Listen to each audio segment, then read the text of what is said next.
Are we the bad guys? That is one of the central questions of the Terminator franchise. Are we the bad guys? Human beings. And is the technological marvel of Skynet that we've constructed made in our image? The first Terminator movie was made in the 1980s amidst paranoid fear about nuclear war and the annihilation of mankind. And the Terminator, fueled by a nuclear power cell, is the personification of that fear. Terminator Salvation, made nearly 20 years later, inhabits a very different world from that of the late 80s. A world in which the Cold War has ceased, fears of nuclear war are downplayed. The Soviet Union no longer exists. And the United States is concluding what many perceive to be a war of choice in Afghanistan and Iraq against Islamist extremists. This movie is made in that context and asks the same question that all the Terminator movies and the television show, the Sarah Connor Chronicles, pose, which is, are we the bad guys? This movie also asks a question, which is another central theme of the Terminator franchise. What makes a human different from a machine? This is a question that has been at the center of our civilization since the 16th century, when Rene Descartes posed the question, what is it that I cannot doubt? And he determined that the only thing that he could not doubt was his own existence. Cogito ergo sum. And the development of what it was called Newtonian physics posited that the entire universe is a kind of machine with predictable, explainable laws and behaviors that could be fully rationalized to the human mind.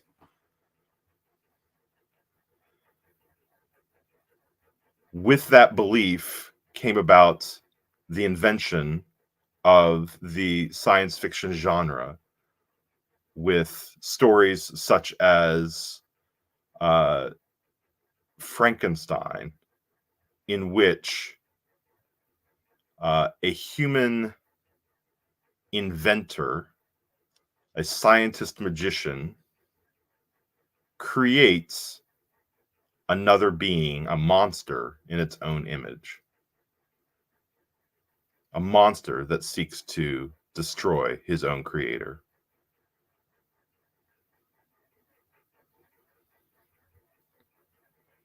This movie is a different genre from the first three movies, in which the horror genre is based upon a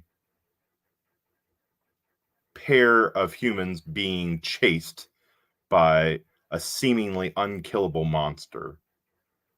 This movie presents the same themes that and questions that animate the Terminator franchise, but within a different genre, that of the post-apocalyptic science fiction film and the survival horror genre.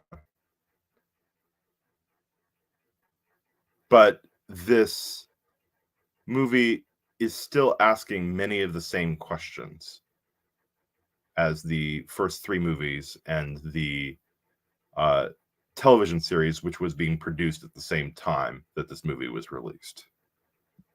What does it mean to be human?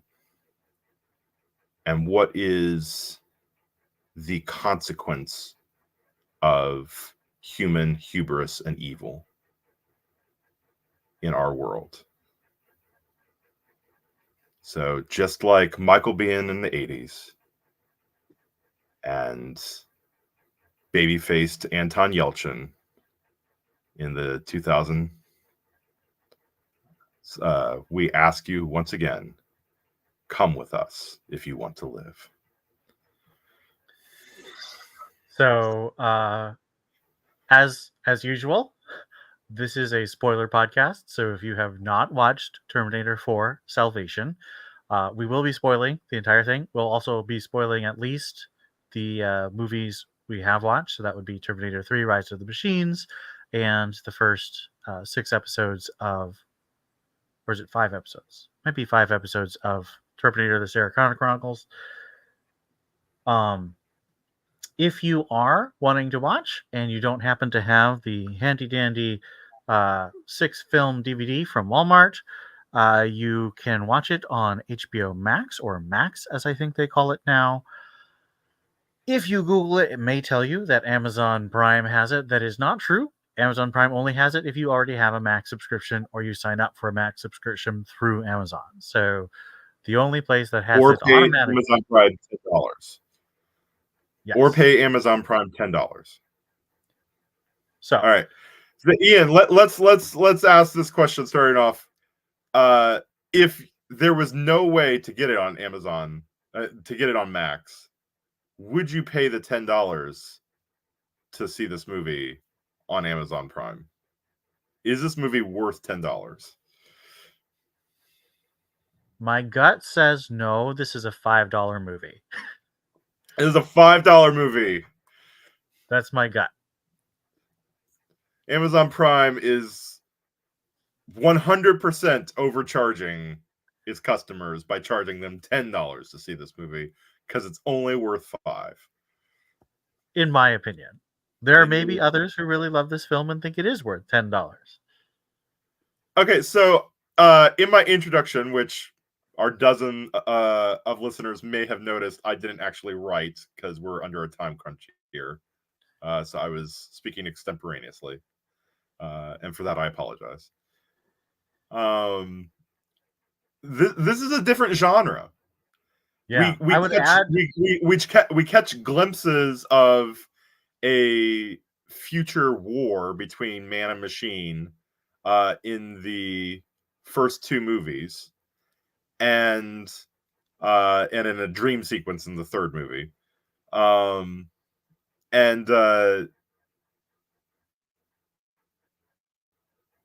We kind of are in the first movie. It's very sort of like, and this is why I think Michael Biehn is an underrated actor. Like, we 100% believe that Kyle Reese is absolutely terrified about what is going to come in the future.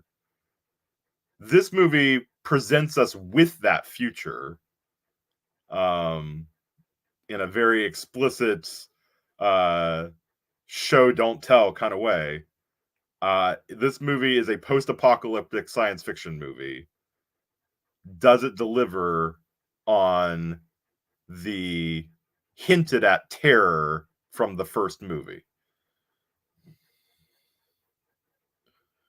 In my opinion, it's a mixed bag. There are some times when I think that it portrays both the future and the future war in ways that are very cool, and in other ways I think it's just too dumb and does not convince.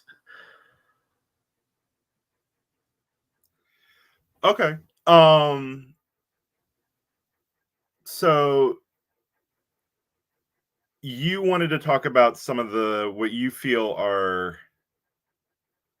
plot holes or not world building holes in the way that Skynet and various models of Terminators are presented in this future war.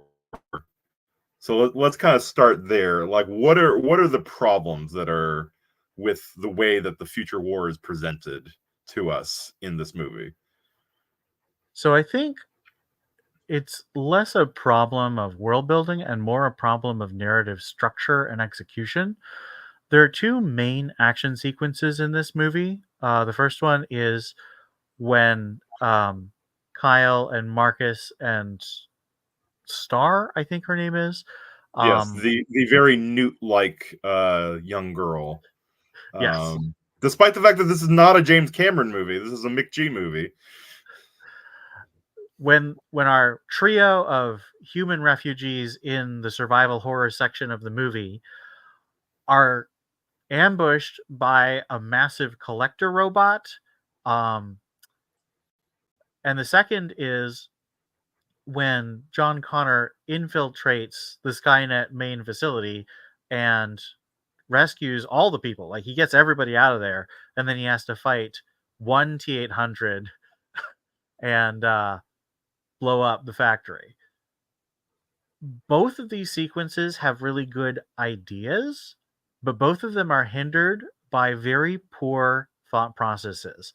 They are too caught up on what would be cool, what would sell a good toy, and what references the original property. And they don't think about how does this build to a false climax and then build again to a more satisfying final climax. So, uh, someone I've referenced before, David Hines, who's a big 80s and action movie fan and has done a lot of good reviews. He did a review that we talked about with the pilot of Terminator Sarah Connor Chronicles. He has said that one of the things that movies can do in the Terminator franchise is really structure the action of the conflict between your human and your machine protagonist, and it builds in a very thoughtful way, a way that you've really spent months just sitting and writing and storyboarding and planning and then rehearsing with your team.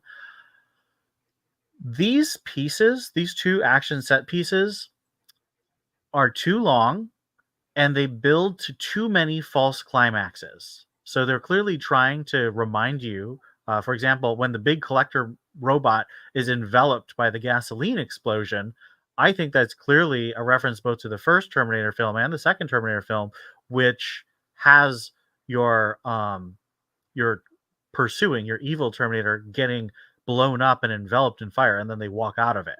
So that's clearly a reference, and it's a cool shot. But that means that you have to build again to a final battle. And since this action sequence is in the middle, it goes absolutely nowhere. I mean, everybody basically loses except for like half of the machines. It's a very unsatisfying narrative structure in the middle of the movie.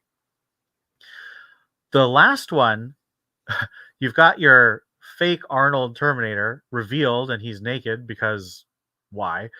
Because that's what the other movies do. With very Again, strategically placed fog. and so you just have multiple times where it seems like they've defeated the robot and it just comes back to life. It comes back to life like 3 or 4 times. And it's that kind of false climax that means in order for it to really be satisfying, the actual climax where they actually beat the robot has to really pay off. But instead, it's not.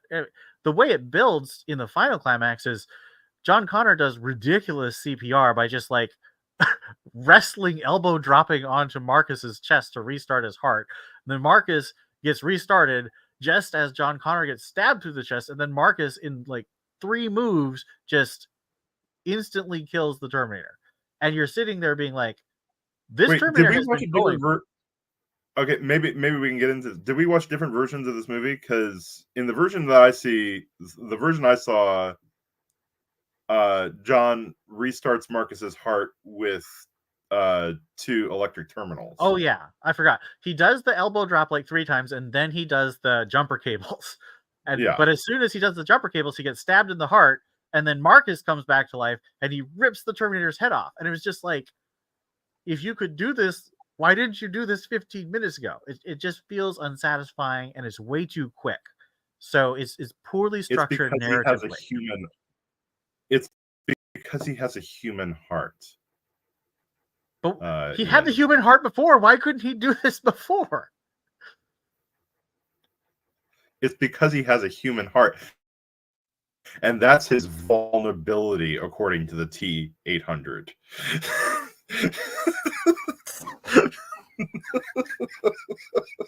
Well, I feel like I've done a little All right, too much. okay. I'm gonna mount a provisional defense for this movie. I do think that the action sequences are too long. Action sequences are, as has been demonstrated for a good chunk of my lifetime, action sequences can be done poorly or done well. When they're done poorly, it's usually because, as you said, they're not structured well. I think David Bordwell would argue, another film theorist, would argue that what makes an action sequence well constructed is that it has sort of a understandable main objective, but also has micro objectives which create and release tension throughout the action sequence. So if the overall objective is to blow something up or reprogram a computer or whatever, that's the sequence is successful if the audience knows A, what the objective is, and B, knows what the protagonist's plan for achieving that objective is. But then you also create micro objectives like, oh, we have to get through this door, or oh, there's something that we have to jump over, or oh, we're going to fall out of this helicopter and I have to climb back into the helicopter, or I'm out of bullets, I got to find more bullets, or micro objectives that creates payoffs throughout the sequence that are satisfying. The other major pitfall of, and this kind of goes into the audience understanding what the objective is. The other major pitfall that action sequences fall into is the audience not being spatially oriented with what the protagonist is doing. They don't understand where the protagonist is going, where the antagonists are, what the protagonist's plan is for getting through the positions that are taken by the antagonists, and become spatially disoriented within the scene or sequence. The toy Terminator, the toy Terminator, what were toys actually sold off of this movie? I would be very interested to know that. Like, this movie was PG-13, so I do think they were trying to sell toys. I don't know if they actually it is a very PG-13 movie. Like there's very little blood. I don't think there's any swearing. Really. No sex. Yeah, I mean this might be the most kid-friendly Terminator movie. But it's so boring that I wouldn't want to show it to kids. I mean, okay, here's the thing, Ian. If we're just kind of going with sort of classic hard sci-fi cold calculations, which is what we're told Skynet is, the very existence of Terminators of any type of model does not make any sense. I The thing agree. that would be the thing that would make the most sense for Skynet to do would be to launch itself into space, um, And crack the earth. and then yeah, just nuke all of humanity and everything else that's alive from orbit, like the humans want to do to the aliens in the movie Aliens. Um, like if their sole goal is to eliminate the existence of humanity, there are much easier ways of doing that than creating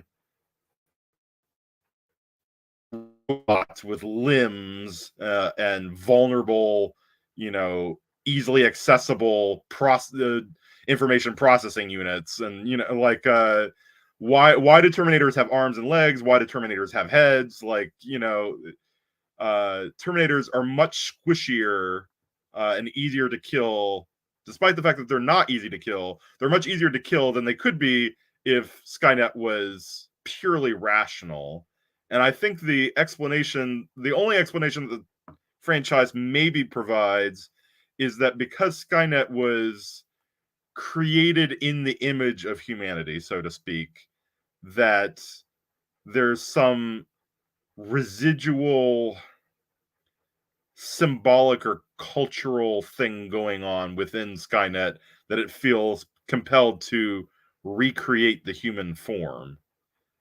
Um, but that is different from what this movie posits, at least overtly, which is that what makes humans different from machines is the human heart. The idea that humans are capable, have the capacity for uh, love and affection, and loyalty and friendship, and kinship, um, and that uh, machines do not possess that, and that is therefore why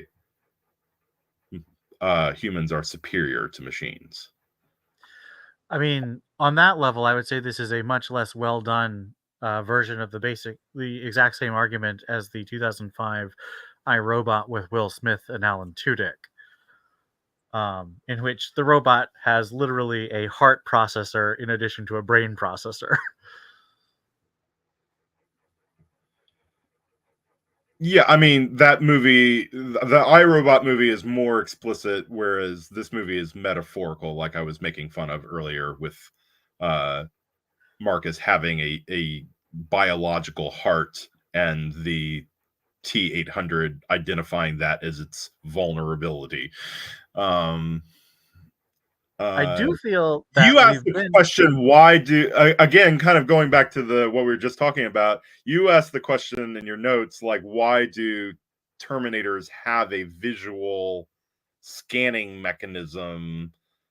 That I mean, the non-diegetic reason is because uh from the inception of the franchise in the first movie, there's a sense in which the audience is often placed within the point of view of the Terminator, as if we, the audience, were the Terminator, which in some of the Terminator movies is effective because it causes us in a narratological way to question our own morality. Again, going back to the question, are we the bad guys?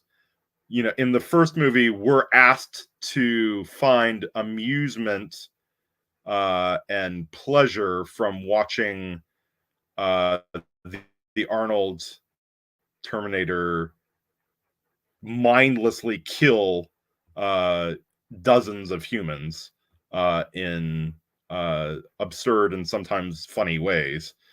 Um, and that causes us to question our own morality as an audience. And the point of view shots from the Terminator in the first movie is part of that, building that theme. I'm not sure if it's as effective in this movie.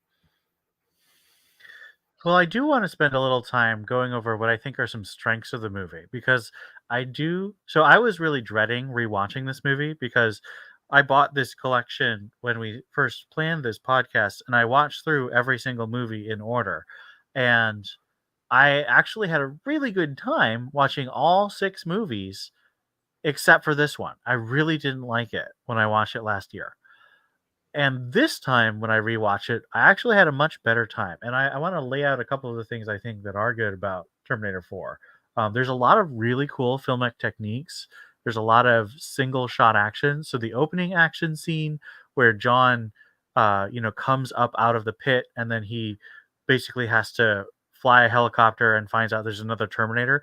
Most of that's in one shot. That's really well constructed. Like that's an action scene that has that build and little secondary goals and builds to a final climax that's satisfying, partly because it's not too long. It also, like that opening sequence has the amazing scene of the helicopter, the strut of the helicopter landing on a Terminator head, and then John Connor's boot coming down and him shooting that Terminator, making sure it's dead, which is a purely visual reflection of the T1s, the giant T1 tanks rolling over the mountains of skulls that we see in the first and second movies. um I think that's just a brilliant reversal of imagery and really highlights that theme of have we become the bad guys, like what is that. I think that it doesn't follow up on that question very effectively, but I think in an iconographical sense, that opening shot of John Connor is really, really smart and very well done. Well, and you also have visual callbacks to the first film in the final action sequence, in which Christian Bale's John Connor is in some ways reenacting the final conflict between his parents and the Arnold Terminator from the first movie. Yeah, I mean, he very much has sort of a Kyle Reese role in that, where he um, is trying to build a bomb to blow up the factory, whereas Kyle Reese is constantly trying to plant his plastique in the Terminator to blow it up. And the factory is very much set up in a way to call back to that first factory in Terminator 1. I just don't think that McGee was able to figure out how to set up the structure of the narrative to build like ebb and flow in a satisfying way. It kind of builds and then it arbitrarily drops and goes up and down. It just is frustrating rather than exciting. Yeah, I mean, I like again, in the most, if you just like zoom out and say like what is this movie about? I like the overall ideas of this movie.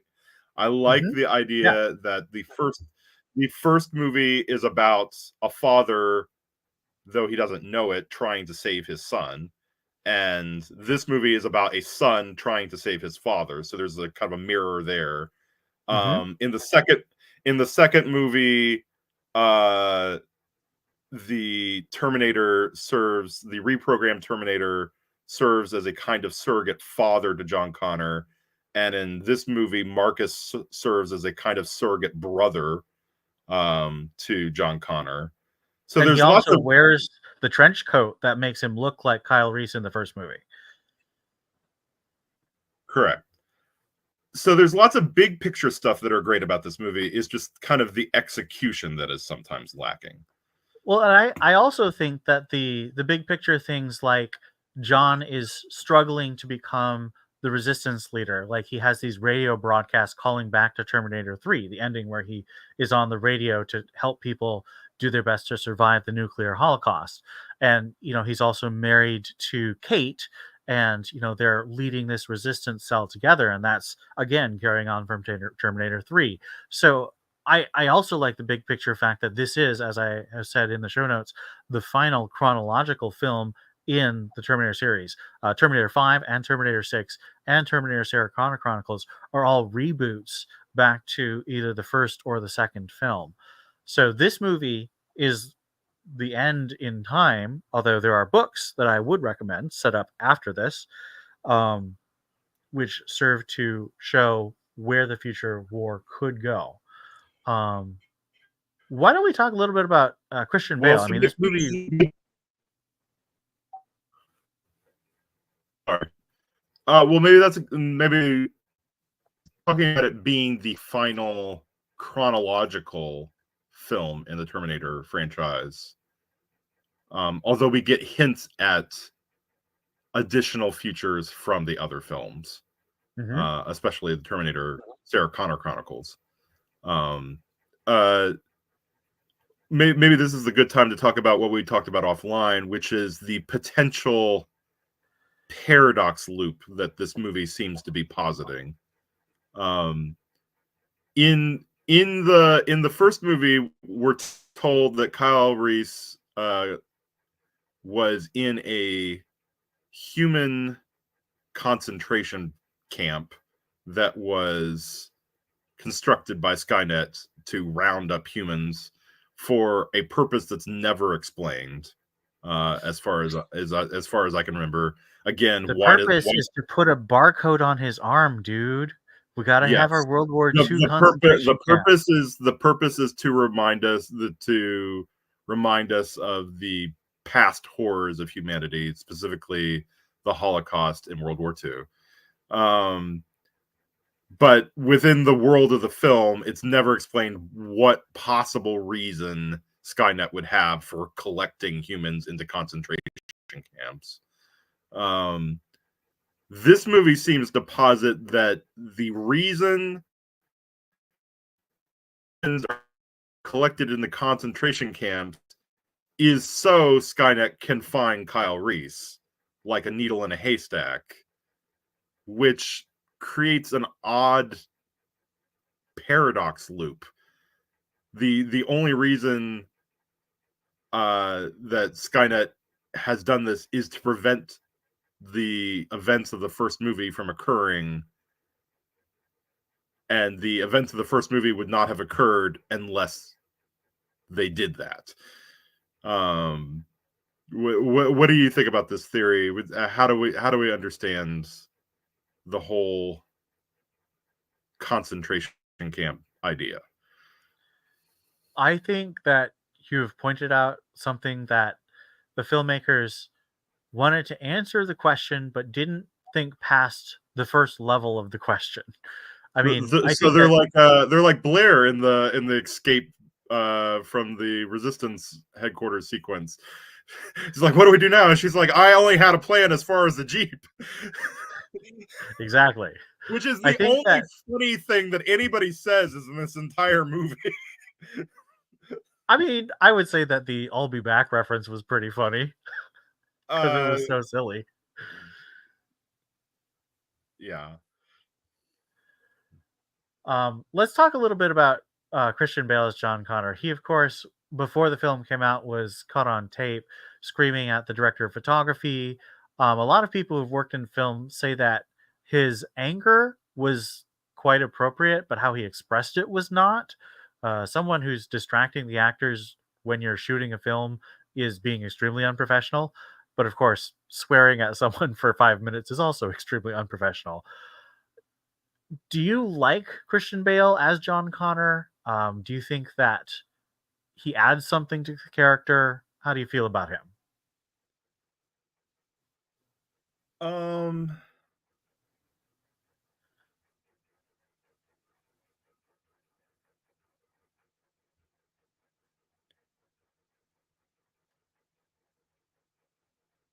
Well, so this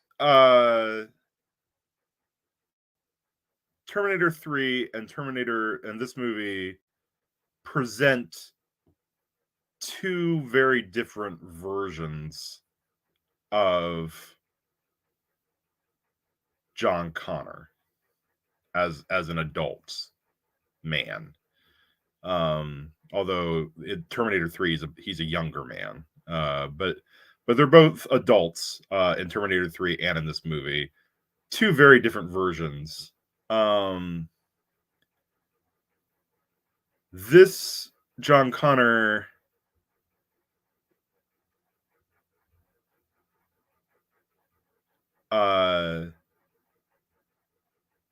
is a very, like you said, angry person.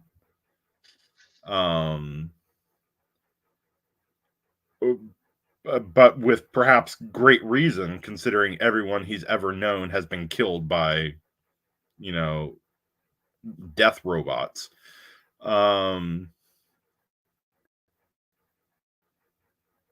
It's never mentioned in this film, but apparently he and Kate are going to have a child because Kate is pregnant in this movie. But they never talk about that through the entire movie, which is maybe one of the things you dislike about this movie. Well, I mean, I like the fact that she's pregnant. Yeah, we're pro-natalist here at the come Humanity with you must continue. if you want to live podcast. It's one would this is like a JD Vance cat lady. Like, I'm never going to be able to, after saying what I'm about to say, I'm never going to be able to run for president or vice president. So bear with me. Why do they have, if humanity is dying out and the only chance for humanity is to make more humans, why do they have a female fighter pilot?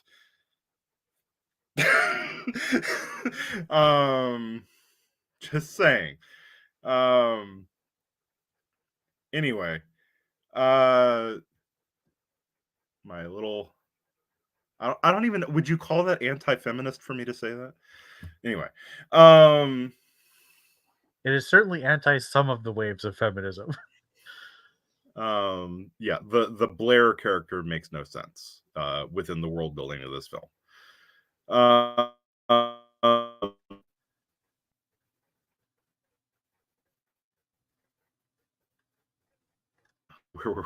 were we were talking about John Connor. John Connor. Do you like Christian Bale as John Connor? John Connor has some great lines in this movie. I don't know that they make sense within the narrative of this film, but they make sense within the themes of the franchise, which is, I think, maybe the whole point of this episode.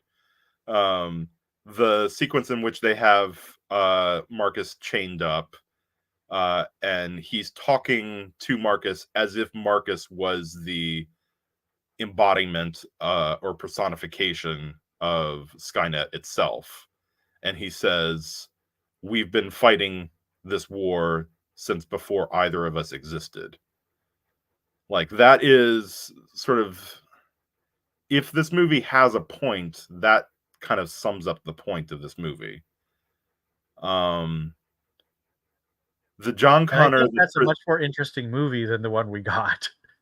Well, that's, like I said, that's kind of the point of this episode, is to say this movie could have been a really good movie, but instead it's kind of a mediocre movie.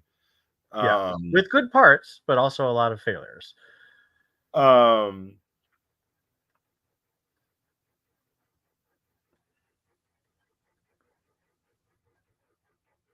Yeah. Anyway, it's hard to believe that the John Connor that's being presented to us in this movie would be the sort of John Connor who would reprogram a Terminator like the Arnold Terminator from T2 or Cameron from the Sarah Connor show. Well, but we get a seed at the end of this movie that maybe the events of this movie will transform him into the sort of person that would be capable of doing that. Yeah, that's kind of what I was about to say. Is Marcus's actions, to me, indicate that maybe John Connor says maybe machines can become useful.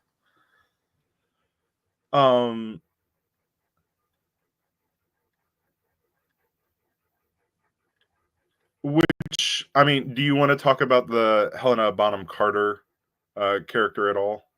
No, I actually, because we're short on time, I want to move to, I want to explain to you what the original ending was, and I want to get your reaction to that. Okay, so explain the original. Ian, we were talking about this offline. Ian is our resident expert on behind the scenes things. I just watch the movies and comment on what I see. Ian actually does the research. So, Ian, lay it on me. What was the original ending of this movie supposed to be? Originally, they were going to have John Connor die, and Marcus was going to take John Connor's face and kill all of the resistance leadership, and now he is John Connor and he's in charge of the resistance, but he's clearly evil.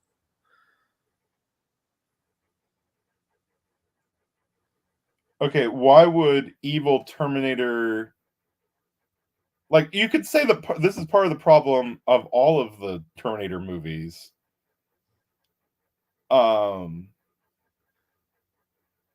You know, whether you believe that, I forget what the technical term is, whether you believe in sort of like one universe time travel or multiple universe time travel. The problem with all of the Terminator movies is that despite human characters saying that there is no such thing as fate, in order for the overall story of the franchise to happen, none of the main characters can die. And that's kind of a problem, which maybe I haven't watched it yet, but maybe the Terminator cartoon is solving by just saying, let's not have stories about the main characters then. It does not solve that problem. But yeah, John Connor cannot die in any of the movies because then the franchise as a whole wouldn't exist within the narrative of the franchise.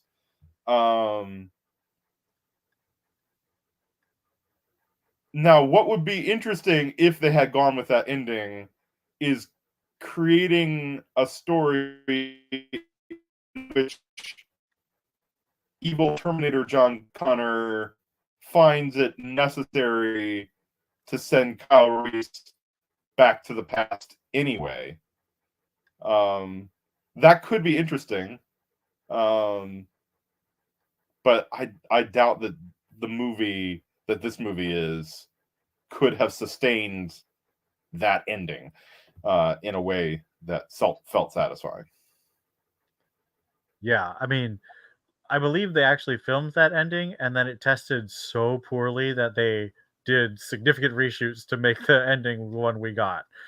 Which maybe explains why the ending of this movie does not make a whole lot of sense, because they do a heart transplant between, like, is it a real, I mean, we get the sequence at the beginning where it seems like Skynet is sort of like harvesting organs from humans, or at least harvesting blood from humans to create the T-800s.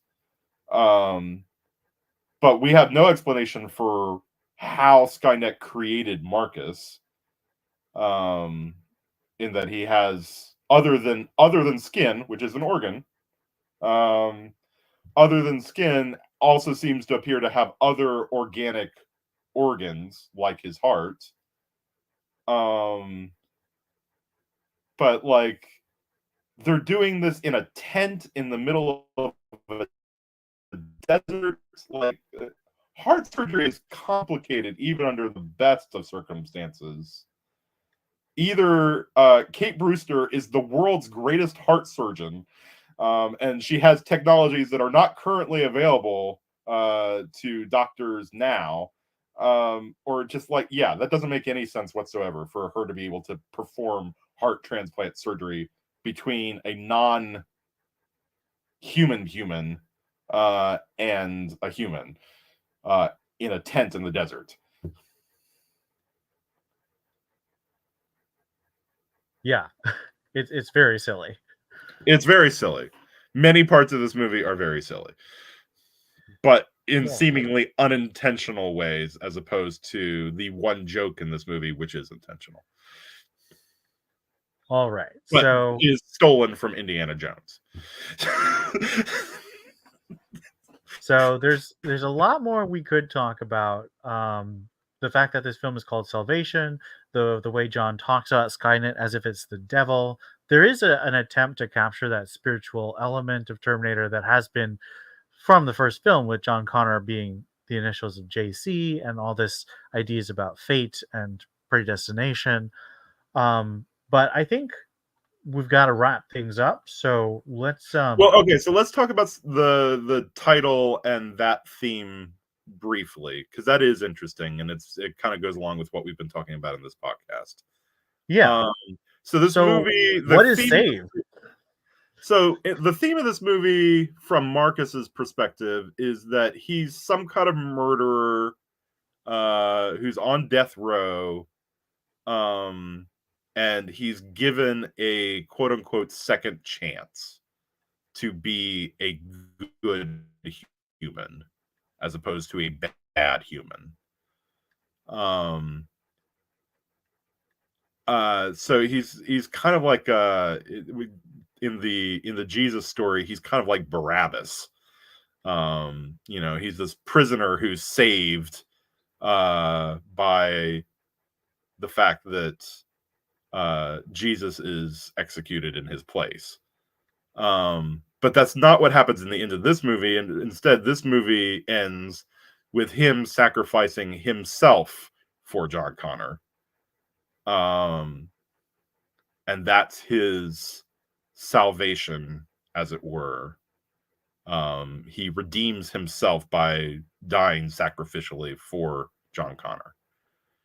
Do you think Terminator Redemption would have been a better name?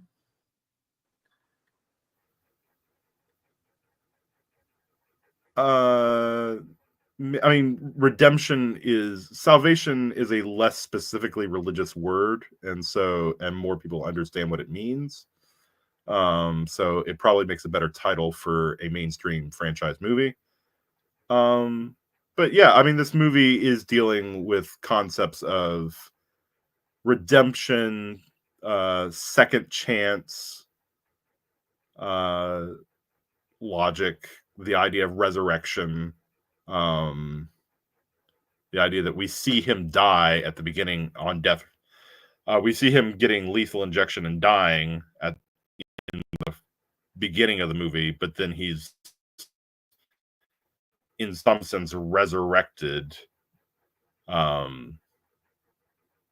few years later as a machine.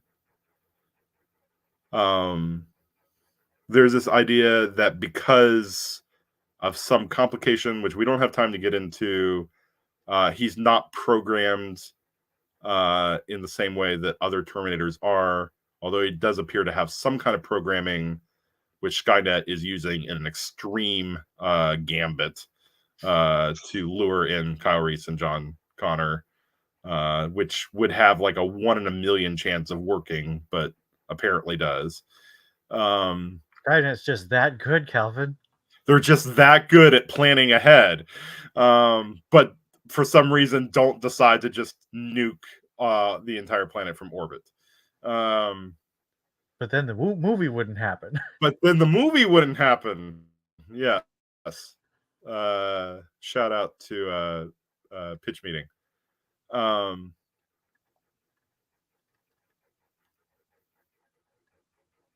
Yeah, I mean, it kind of depends on how much you like Marcus as a character. So let's come at it from that perspective.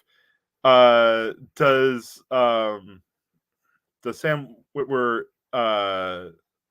sell this character? Like, do we like Marcus? Do we want Marcus to succeed at his goal of achieving some kind of redemption?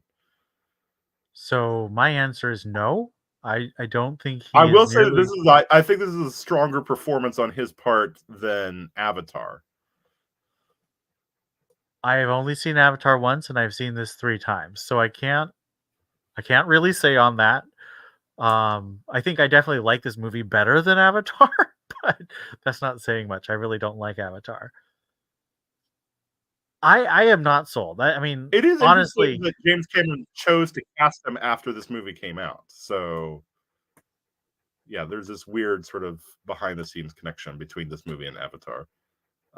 It also is a movie about a human that becomes something else in order to continue living, for whatever that's worth.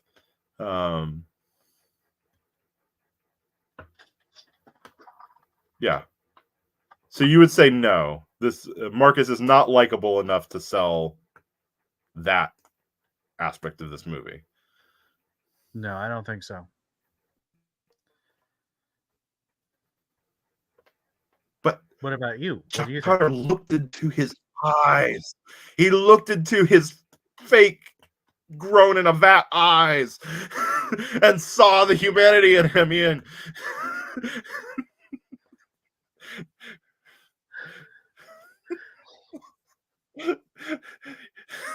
His vulnerability is his human heart.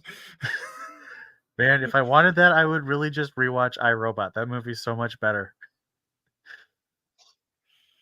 I cannot answer your question, Ian.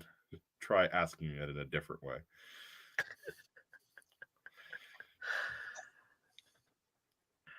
Okay. So, do you think Marcus sells it in this movie?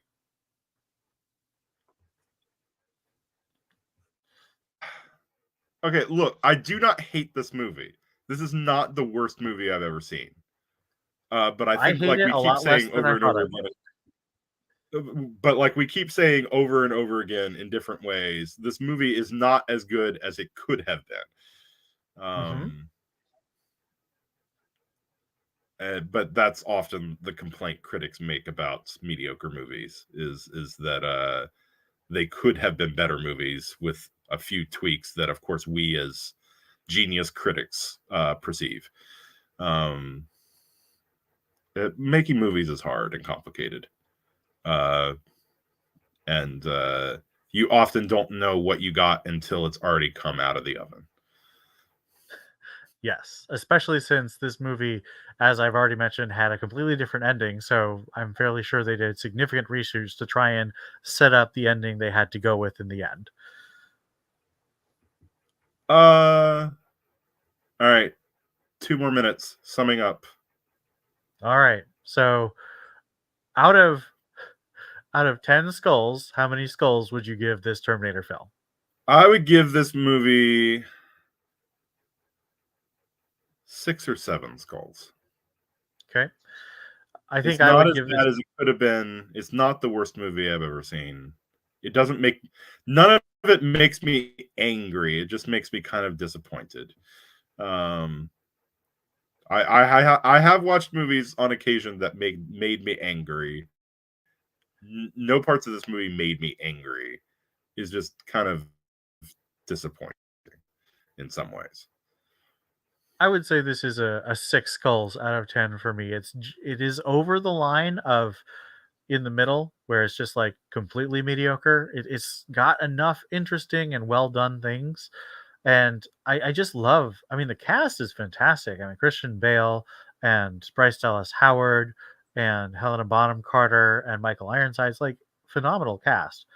Script was a huge problem. And Anton Yelchin, oh yeah, Anton Yelchin was also really good. So yeah, who 6 out of 10 for me. tragically, I don't know if we want to mention this, tragically was killed by a machine in real life. Yeah, yeah. Very good actor, sadly passed away due to being crushed by a car. His own car. His own car, yeah, it's very sad.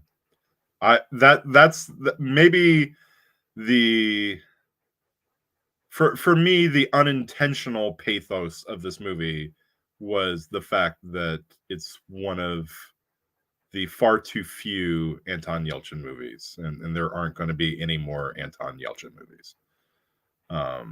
Unless He the was, machines take over in another way and we just get millions of AI Anton Yelchin films. yeah, well, we got a little bit of a taste of that with CGI Arnold. But yeah, we feared 1984 and we got Brave New World. Instead of the machines want to kill us, the machines just want to sell us things. Um, Well, I think that brings us to the end of our discussion. Thank you for joining me, Calvin. One last thing before we go. I'm sorry. One last thing before we go. So we watched this movie because we're doing a podcast about the Sarah Connor Chronicles, and we felt that this movie would inform our understanding of the Derek Reese character that's been introduced within the Sarah Connor Chronicles series. Does this movie help us in any way to understand Derek Reese as a character? I would say to some extent, yeah. I mean, it shows us more of a potential vision of what the world he might have grown up in was like, and what kind of relationship he might have had with Kyle. I mean, Kyle's relationship with Marcus is probably somewhat similar to what he could have had with Derek, and also Kyle's relationship with Star is kind of like what Derek might have had with Kyle. So I think there are elements that we can pull to look at the construction of Derek Reese.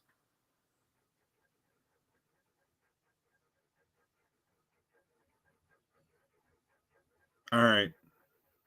Well, next week we will be continuing to watch. Not next week. Next episode we will continue to be watching the Sarah Connor Chronicles. Until then, we'll be back. Yeah, I think that'll be better if you just say that, because we can never sync it up. I know it's going to be a nightmare for you to. Thank you so much for editing these things, Ian. I know it's going to be a nightmare to edit this episode. I apologize in advance.